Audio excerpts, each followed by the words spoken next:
All right, good people. Welcome back for another recap coming from the House of Dragon, where tonight we're going to be talking about episode 2 from season 2. I don't have a title because they keep that real close to them. But nonetheless, season 2, episode 2, Stevie and I ready to break this entire episode down. And after a crazy ending from last episode, we only could imagine what this episode was going to have in store for us. But first things first, this episode has a runtime of 1 hour and 9 minutes. And once again, they filled it from beginning to end with just so much. And that definitely takes us right into the aftermath of the king's son being beheaded, where we see nothing but turmoil in King's Landing. And this is Aegon just pissed. He's absolutely pissed, and he's a hothead, but yeah, he's immature. Yeah, he's the king, and he's declaring war. Stevie, start off with you coming into the episode. What you would assume was going to be the aftermath. What was your thoughts about the opening? I thought it was really good. I thought it showed where everybody was at that point. I really feel like you do see I feel like everybody, and this kind of gets like official to the end. Like I feel like everybody had a hand in what happened. Like like you're able to pinpoint, okay, if this person wasn't there, so that's probably what happened there, or I feel like everybody had a hand in some stuff, basically, and you get to see that, and you definitely get to see that later. Yeah, I mean, when you have such hierarchies, everybody plays a role. And I think from the last episode, it looked a little bit more fluent in terms of them being able to achieve their plan. But now, like you said, on this end now, you kind of do see like how the blame is sort of passed around. Like, where was the protection? And everybody, we'll definitely get into it, but everybody was definitely asking everybody, like, where were you at? Where were you at? Yeah, exactly. And I don't know if there was any measure of accountability, but it was sure as hell a lot of pointing of the fingers there. But yeah, it was just the start of things to come after young Jaehaerys was beheaded. But like I said, Aemon just so now we see Aemon kind of looking around trying to figure out what's going on, and he looks very calm, and I think it's because we see him really like loosen up, or should I say dump, later on. But he finds his coin, and the coin is obviously a big clue in terms of who was behind this. Alicent is also looking very upset. I think in a fair assumption that outside of Helena, the women are taking it they're taking it very hard, because I think it's that mother nature, and they understand that like that could be any of our kids here.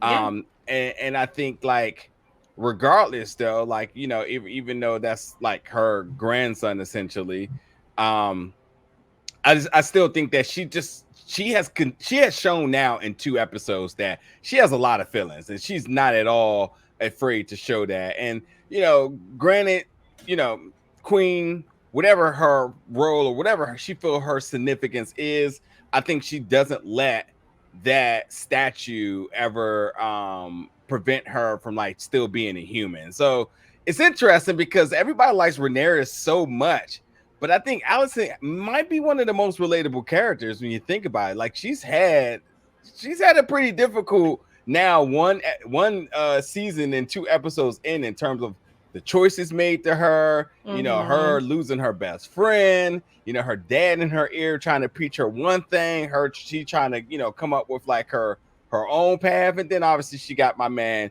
Kristen, who just anytime he see her, he just trying to throw it down. But exactly. I feel like with Alicent, it's like, well, in that instance, like in that moment, like I think she possibly felt guilty at that time, because like as soon as like that first scene, as soon as you see her, she's like, I have sinned. So she thinks that this is either she feels guilty, which we could get into later, or my thoughts on that, or she feels like that all this bad stuff is happening to her because she is doing something that she's not supposed to be doing right now. Yeah, she's definitely taking the more of the religious warfare here in terms of like feeling like this is the work of the gods and so on. What is interesting about that is that I never it never became apparent that her fear was the fact that her and Kristen was like they were banging when Helena comes in. She never, I guess it was never in the forefront of her mind to say like, what would that do if that got out? I mean, she brings it up later, Yeah. but like that seemed to be the last thing when I thought that might have been, especially how pivotal they made that in episode 1, that was going to be like a very big point for her, or even in everything that's happening. But it's definitely gonna. I can see that playing dividends maybe in a couple of episodes, but they're slow to that one. Yeah, yeah. Aegon, well, first off, Aldo is talking and feels if everything is happening because now everybody's just sort of trying to put perspective in terms of what's happening, but yet trying to figure out who did it. And Aldo thinks there may be some good in this. I think Aldo, just call it what it is. Yes, being that's the king for Ceres and just his tenure in terms of being the hand, he just has a lot of knowledge. I actually feel like his perspective about everything is much aligned with what I would do. I very rarely disagree, and I do think that because there is war at hand, that him being able to change the narrative here instead of just going back and retaliating, he said, "Nah, we need to win over like our people. They need to know that Rhaenyra did this. We need to let my grandson." Body be taken through the town and be honored. Aemon, while he's there, is speaking the truth about his son being his legacy and being the heir to the throne, but he instantly blames Rhaenyra and he's just ready to go back to war. And that's just the start of the disagreements between the two here. Yeah. What did you think instantly pretty early about their disagreement about how this needs to be handled? I saw it coming. I feel like I did because it's like I really feel like that Otto takes it's like a real life approach. I feel like that's something like somebody would tell a politician if they do something bad. Like like you gotta win over the people and make the other person look bad. I feel like that Otto is more used to this type of stuff, and Aegon is just thinking out of revenge. Like he just. And I do like what they're also doing with Aegon because, like, Aegon is a bad person, but they do make him sympathetic a little bit. Like, I felt bad, in this episode for him because it does truly feel like he does care about his kids and stuff like that. And I like that they did that, but I could totally see that coming. I saw that, I feel like, from the last episode. I was like, there's going to be a rift between them. Yeah. Because, Aegon's too much of also a person who is a hothead, it's a little bit, like he wants to get things done his way. And I don't feel like he likes being controlled. I think in every medium, we see as time passes that there's always going to be a change of philosophy in terms of the generations. You can talk about football, how one says like, now this generation's soft, et cetera, et cetera. You could talk about millennials being attached to their phones outside of folks that was outside playing. And I think this is just is that we see a disagreement in just philosophy because one is younger, times are different. Even to the point that like, he was the king. And, obviously Otto said that, that you wasn't really the choice, just in case you didn't know or not.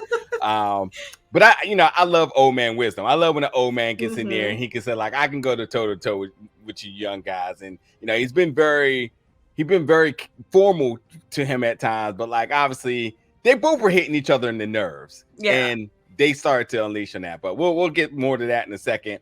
But anyway, the guard was able to get a flaying person who had the head in a sack. So they got who it was, and that only sent Aegon ready to go do the bidding himself.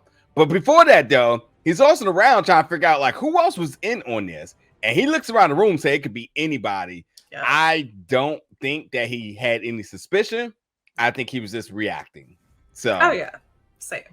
because he's a reactor. He doesn't have a plan. He's being fed thoughts over and over and over. But yeah. And at that point, he was like hysterical too. He's just like, "Who did it?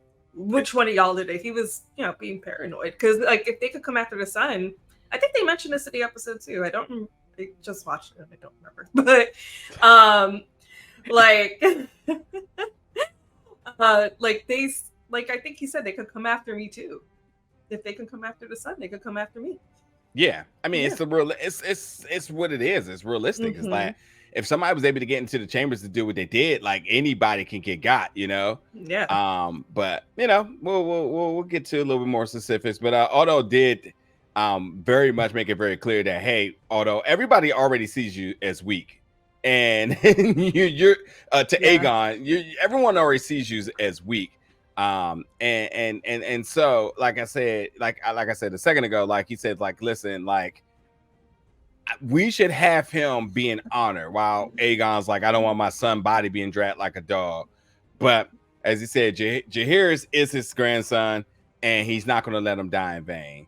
But much like I said, like, Aegon can't have a mind of his own, so he goes right to his mom, and Alicent's like, so what do you think?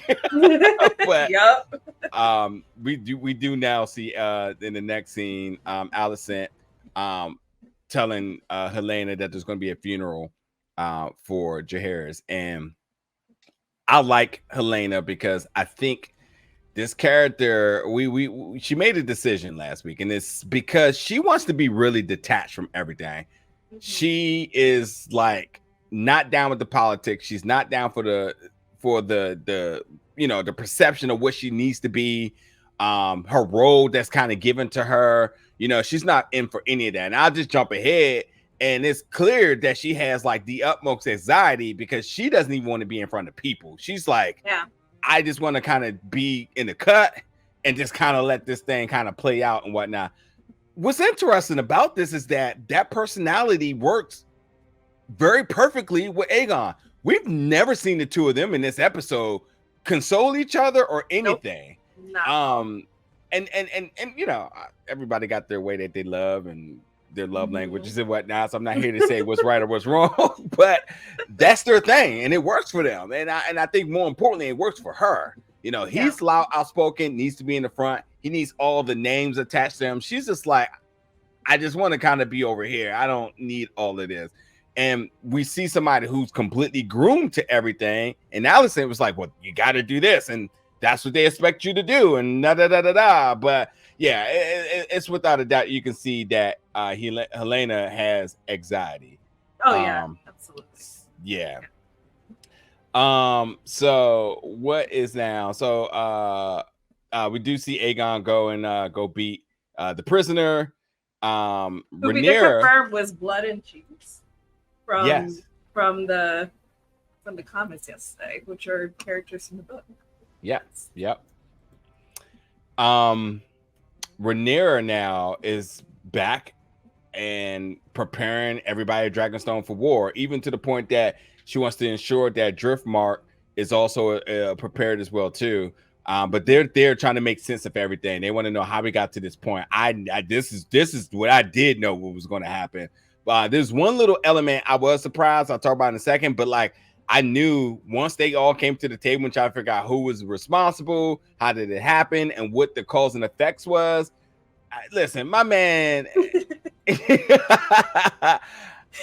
Damon has been, as they said, like, there's something sort of manifesting inside of him, and he's been absolutely loyal to the queen. It's not even questioning. And yes, he loves her. I would say, and I also think that he's, which is kind of funny. I think he is battling his own demons, because it was told later on in the episode that, like, while everybody may have accepted their king, queen, whatever it may be, but especially in the House of Targaryen, everybody's looking around because there's this sort of somber feeling of, I let the crown pass me. Yeah. So everybody's questioning like their stance on this now. And it's even to the point that there may be an idea, will Daemon challenge Rhaenyra at some point? for the iron for the well, you could say whatever, but yeah, just for the king here. Mm-hmm. I think what's important to kind of look in this is that, you know, Rhaenyra is not going to allow anybody to think that while she is grieving her son, that she would go after the innocent Helena and her son as a measure of retaliation. Way, way beneath her measure of doing war business. And I think it goes back to the mother comment earlier of like, mothers are in protection. They're feeling the most emotions to this. And while she's been completely grieving her son, I mean, she's been in shambles, and she said, like, bring me Aemon. Yeah. Mm-hmm. But she didn't want nobody's little kid. That was not on the table.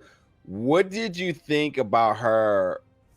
As cutthroat as obviously the House Towers have made her, what do you think of her sort of like humanizing herself? I guess is a good way of putting this here. Mm-hmm.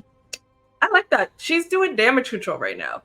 Basically, that's what she's doing, because like they are dragging her through the mud. They're painting her to be this evil person, and she's like, I didn't call for this. I would never do this. Yeah. And Daemon pretty much like ruined her chances at anything, you know, like it's going to be so much more worse now. There was something that I wrote in my notes about it, that this is no longer a war of quills and ravens. It's going to be blood and fire now. This like kind of like sets it off. And like I feel like that she with Daemon, I think she hit it.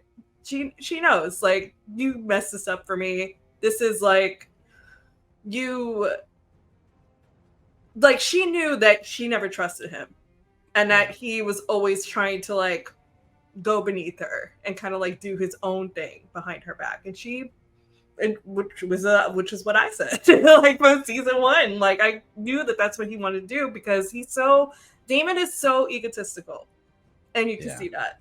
And I feel like that he's upset that he got passed up from the throne, and he's trying to do what he can to get there.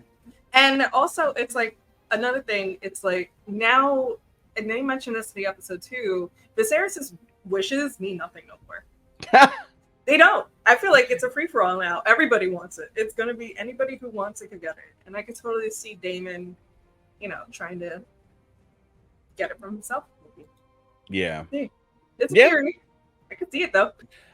Yeah, and that's obviously something that a couple of other characters had some say in that. But yeah, I think, you know, even jumping ahead a little bit, him talking about like, I was the one that put Jaehaerys's crown on your head. You know, I'm loyal to you. But I think while he is loyal to her, I think he also has a measure of loyalty to himself. And I think he always seeks a measure of self-driven mission and accomplishment within. And I think that's what drives him to solo out at times to do what he has to do.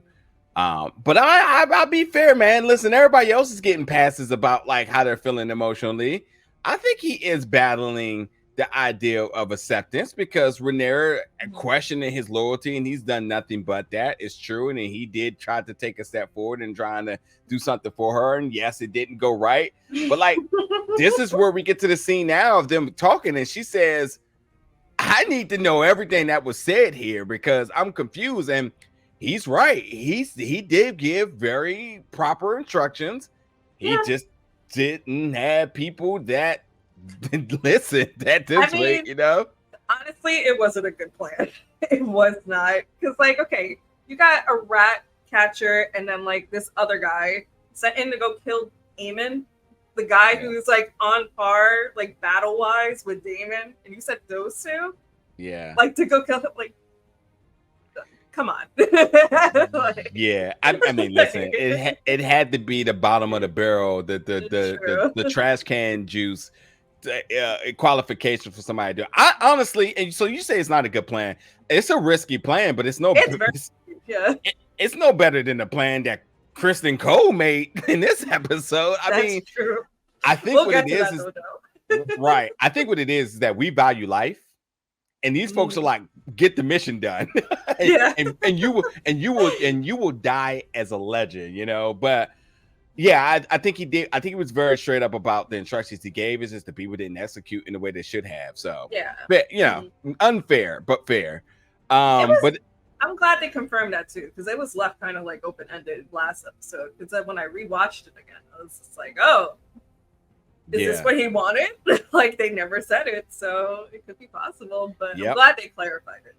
Yeah, that was not at all. They came up with their own plan, and you know, and he seems to still be satisfied with it, which is like, it's still his measure of revenge. And that's what she called him out on. So like, let's talk about this a little bit, cool, because she wants to get to the truth about everything. She wants everything very clear about the instructions.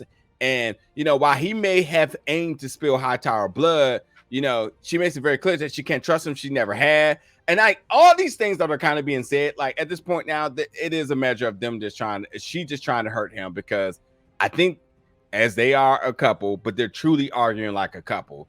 And you know, she's right. You use my words as excuses to take your own revenge. I would agree. And then he even goes forward saying like, nice. I'm still going to go and get this army together in Harrenhal. So what's up? And then she's like, listen, do you accept me as the queen and the ruler? And like, now they're arguing about motives. I mean, it's nothing but just two folks that, one way or another, you can say what you want. Do you think they're in love? Let's just start there. I do think they love each other in their incest way. Yeah. Incest way? Like, you know, as much as the uncle could love a niece, like, okay. Yeah. Oh boy. Let's not forget they're Targaryens, so it's fun for them.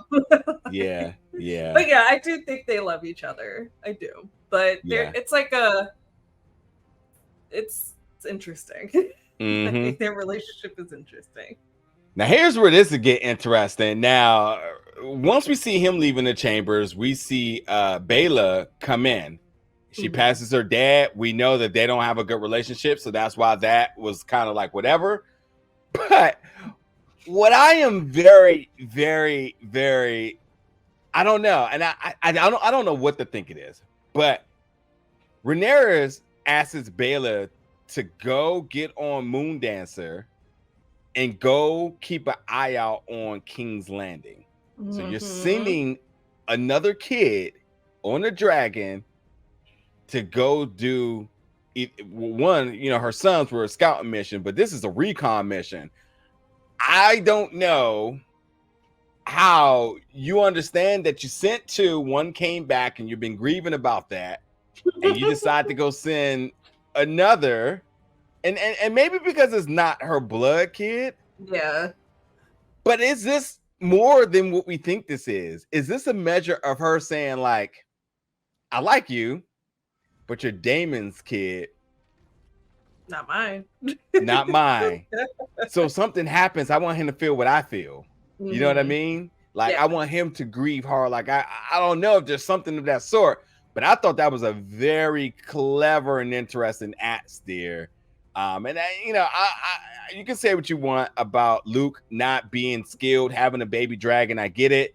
And then Aemon obviously having, you know, the man and obviously more vicious, but like, it still is what it is. And Moondancer is yet to be seen, if I'm not mistaken. We see Moondancer in the trailer, I believe, because I don't know. Yeah, right. So I don't know about statues and whatnot, but nonetheless, I think that this needs to be noted in terms of her sending another person out to go do some stuff, you know. But that's no here nor there. Moving on, where do we got next? So we do get what do we? I'm checking my notes. Oh, so Baela was talking about I think she was quickly talking about to Rhaenyra. I'm sorry. She was talking to Rhaenyra about like this her and her father, and doesn't know what he was doing, but you know, he's going to follow his own path. So this is like a dismissive conversation of like, I don't know what Daemon's going to do. Yeah. But you know, he does his own thing. Daemon does his own thing. Father must choose his own path. Yeah. But yeah, that's Daemon flies out. He gets on Carax, and I guess he heads to Harrenhal But I don't know, man. It was it wasn't to be determined who what's his name? Aaron saw on Driftmont on the shores. I think that might have been Damon. So I was wondering that too. I wasn't sure who that was. I either thought it was that or there's another dragon that's still running around. I thought it was Sea Smoke, which is the dragon from the guy from last season who left. oh, And he's he's still alive, he's still out there, and no one can claim that dragon until you oh, know until they die, basically. oh. So I thought it was him. I was like, oh, is the other guy coming back? Because he's still around. Good. I like that. I like that. But anyway, so now we get the passing of Aegon and Helena. There's no words there. Yeah. We also see that the bed is being taken apart from young Jaehaerys, and Kristen Cole is watching along. Rhaenyra is playing with her two kids, so we just kind of seeing like the cause and effect of things. She has her kids, but obviously we see one kid and now dead. So just the results of that. So now Allison goes to Kristen and asks, have you told anybody? And at this point now, he says no. He's outside the chamber. She is inside. She undresses, she baths. And again, don't forget that when they were doing it last episode, that Helena did see them. But what do you think she was thinking when she submerged herself in the bath fully? What do you think was like in her thoughts? Basically, for me, I really feel like she feels guilty about what happened. I really feel like she does. Like, because like if it wasn't for them, doing the business, like hooking up and stuff like that, she probably blames herself for the son dying. Because, he wasn't there. That's what he's supposed to do. He's a Kingsguard. So he's supposed to be protecting the queen. Not messing around with, the queen, whatever they call it, whatever her title is. I did not look at it that way. That's the last thing I've considered, is that she feels because of her sexual desires, which is really not hers, it's him. She can't. I guess that's probably like the masculine, feminine perspectives here. It's like he wanted it, he initiated it. Of course, she has to be the one to consent. But like, he was the one in the wrong. Their relationship is in the wrong politically. Yeah. But he, in terms of this, his basic job is way out of line. Yeah. Which is why I think this is an interesting conversation here, because you see how she's handling the blame, the self-guilt, right? Mm-hmm. And she's feeling bad. Her submerging herself is like maybe a measure of punishment, because that ties along particular mental particular mental states. But we see him pointing the finger at somebody else later, talking about, well, where were you at? Why weren't you there? He's like, well, where were you at? Okay, cool. I'm gonna send you to your death. Yeah. Essentially. And that could be him. That could be him feeling guilty as well, because it's bullshit. But go ahead. Go off for me. Because the thing is with them, and I noticed it when I watched the first episode again too. Like, I feel like their whole thing is so hypocritical as well, because both of them are she's supposed to be the queen. She was basically, told you have to do everything proper. And that's kind of like what she got Rhaenyra, why she was upset at Rhaenyra last season, was because she has to follow all the rules and Rhaenyra is just like doing whatever. And with the Kingsguard, like, the Kingsguard is not supposed to have sex with anybody. That's their whole thing. Yeah. And I feel like because of the death, it happened because they were having sex with each other. And I feel like they both are dealing with their guilt in different ways. Like, he's placing the blame on this person, that person, that person. But if you were there to, protect the kid, none of this would have ever happened. So I feel like he's just trying to place the blame where it could be, because they probably think I don't know, but this is just a theory of mine. I feel like that they feel like it's their fault why it happened.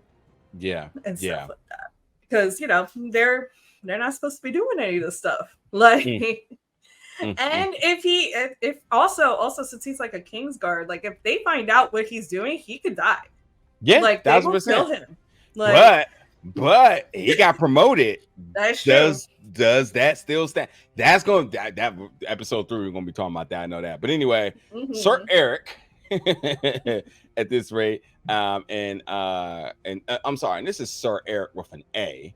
Is with Cranston Cole, and they're talking about the Kingsguard stuff, talking about the satire and whatnot, and how he needs to take more, respect about that, and wants to know where were he at when Jaehaerys was murdered, where were you at, and then and then he like completely diverts, like your brother's a traitor, so Cranston orders him to go to Dragonstone to strike down Rhaenyra, and Sir Eric with an A, because you have a twin, and this is the plan, so cool, it'll work, go for it. Terrible, but I already talked about that. Baela and Jace, and Baela's just talking about her dislike or hate for her father, and then Jace talking about Miss Luke. Aemon is grieving in what's the nice way? The brothel? We'll go with the brothel. A brothel, yeah. Yeah. I definitely wasn't going to use that term, but Aemon is grieving in the brothel because he knows it was supposed to be him. This right here is a 101 of like Daemon mentality. This is his bread and butter. This is exactly how he handles this situation. Going through the brothel and laying it all down. Yeah. Do not be that guy. But yeah, he knows it was supposed to be him. This next scene in my notes, it says black people. Hell yeah. But nonetheless, we go to the House of Valorian, and this is where we get the brothers Alan and Adam, and they're just trying to prove their worth to the king and whatnot, and there's that. Anyway, as I mentioned, everybody is having to deal with the crown being passed over them. So we get Coral and Rhaenyra pillow talking about the whole Daemon thing and Rhaenyra's, and will Daemon challenge her? That's the question at hand now. Yeah.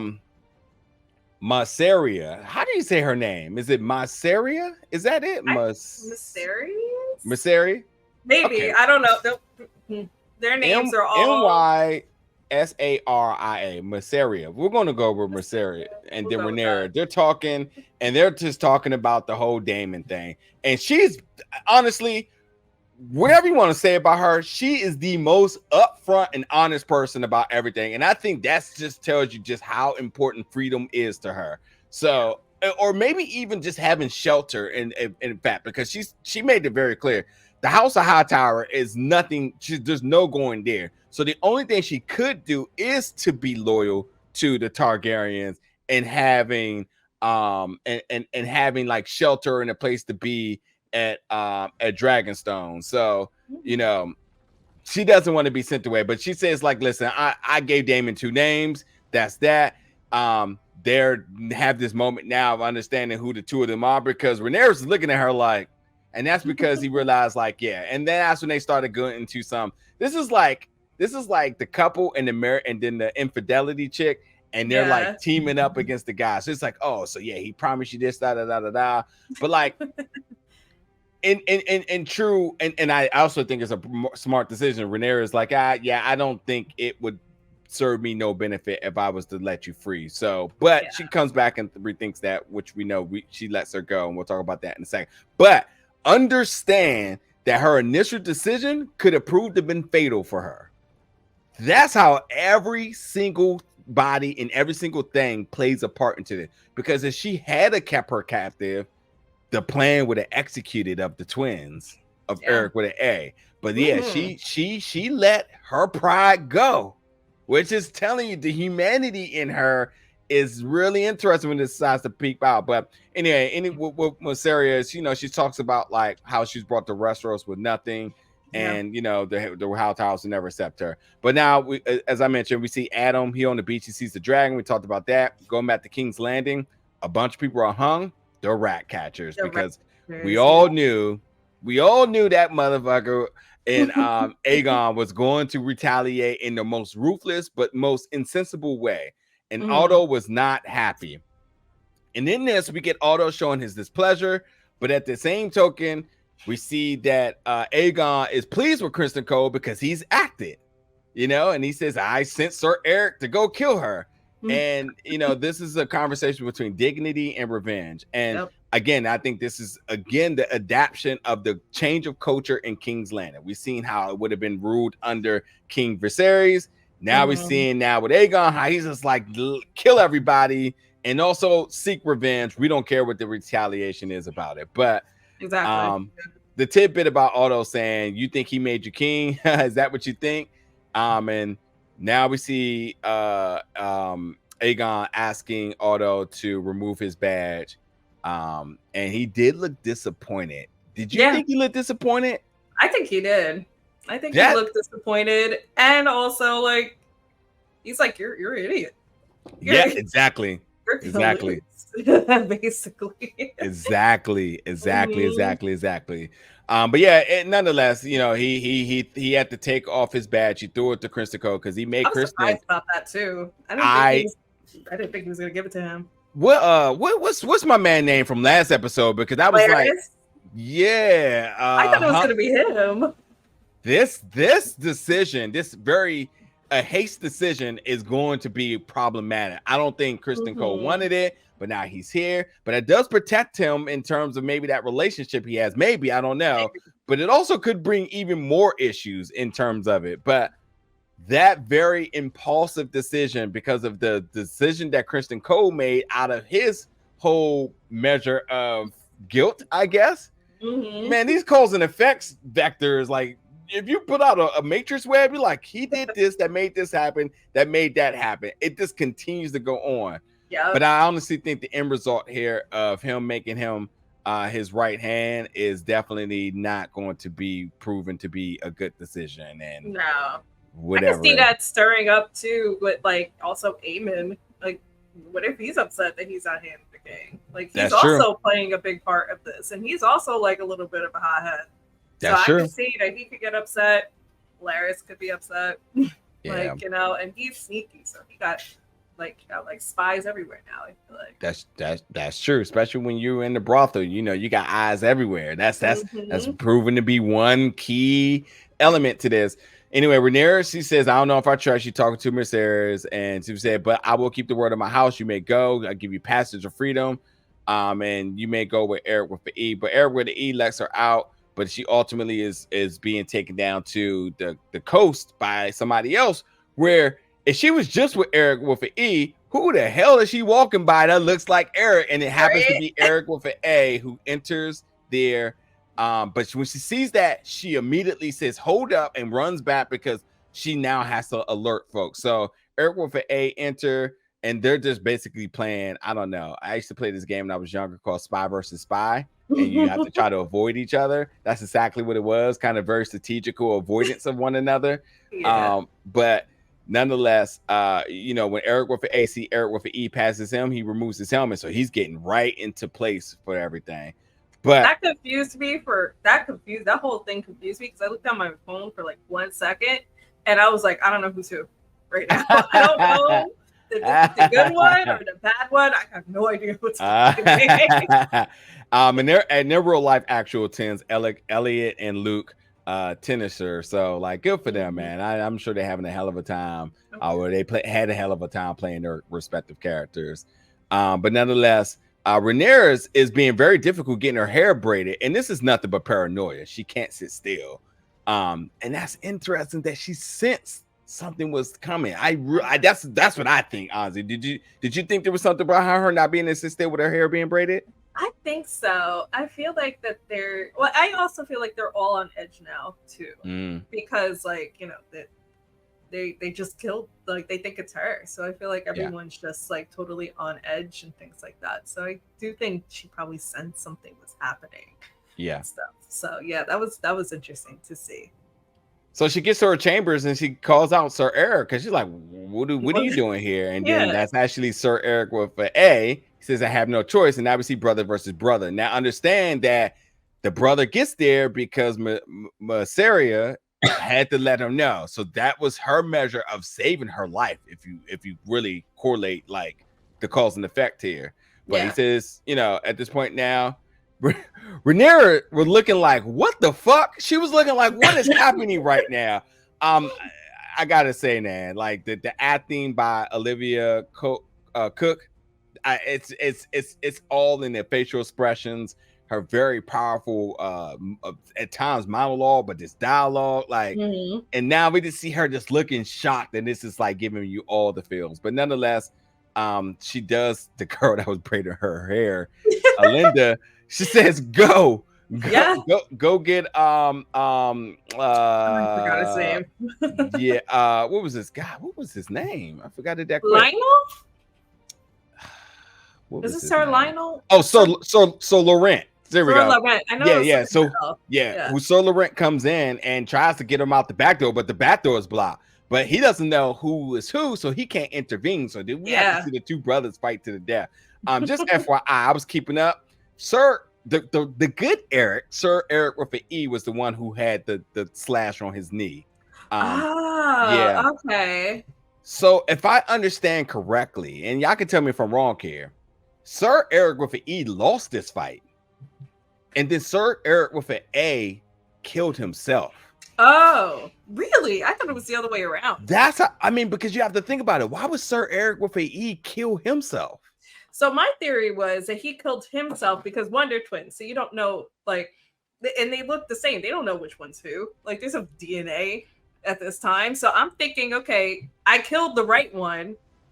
But how are they going to know that I'm the actual Sir Eric that's on their side? I know there's going to be something in somewhere, and y'all can let us know in the comments. I know there might have been some creed or something here that we didn't know about, but that's how I perceive this. That Sir Eric with an E was the one that had the slash on his knee, because when he was down, Sir Eric with an A put his hands in it, and then he got up, and then he stabbed him when they got near close. They loved each other, and this is kind of just like, it's kind of poetic in the sense of death, but nonetheless, that's how I perceive the events to go.